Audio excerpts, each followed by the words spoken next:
আজকে ঘরে কোনো বাজার নেই। দুপুরের জন্য কী রান্না করব কিছুই বুঝে উঠতে পারছিলাম না। শুধু আলু টমেটো আর মাত্র দুটো সজনে ডাঁটা পড়েছিল। আগের দিনই অবশ্য সজনে ডাঁটার ঝোল খেয়েছিলাম, তাই আর ভালো লাগছিল না। তখন মনে পড়লো ফ্রিজে 3 টুকরো মাংস রেখে দিয়েছিলাম আর একটু মেটে চিকেন পকোড়া বানাবো বলে। তো ভাবলাম চলো আজকে এই 3 পিস চিকেনই রান্না করি। তাই সব মশলাগুলো অল্প অল্প করে মিক্সিতে পেস্ট করে নিলাম।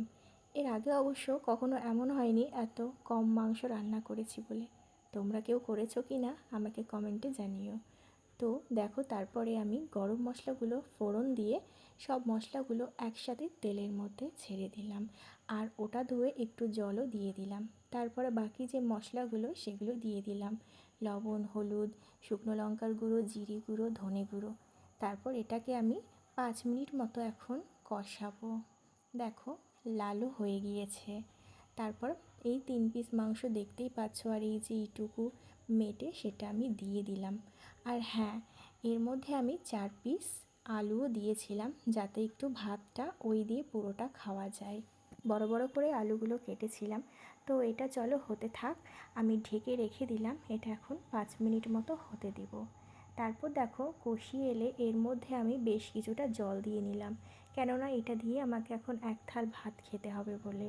তো পাতলা করেই ঝোলটা করছি। তো এটা এখন হতে থাকুক 20-25 মিনিট মতো, এইভাবে আমি রেখে দিব। দেখো, তারপরে 20-25 মিনিট পর ফিরে এসে দেখি একদম এটা রেডি হয়ে গিয়েছে। শেষে একটু ধনেপাতাও দিয়ে নিয়েছি। ধনেপাতাগুলো দেখছি আজকে সব পচে গিয়েছে, ওর মধ্যে একটু বেছে বেছে ধনেপাতাগুলো দিয়ে দিয়েছিলাম।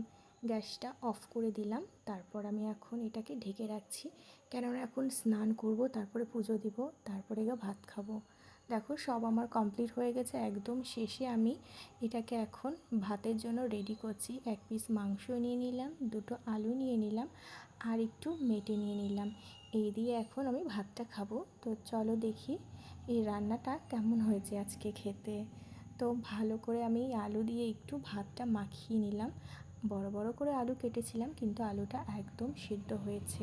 আর খেয়ে দেখি একদম পারফেক্ট হয়েছে। আমি লবণও চেক করিনি। তো সব কিছু ঠিকঠাক আছে। তোমাদের বাড়িতে কী রান্না হয়েছে আমাকে জানিও।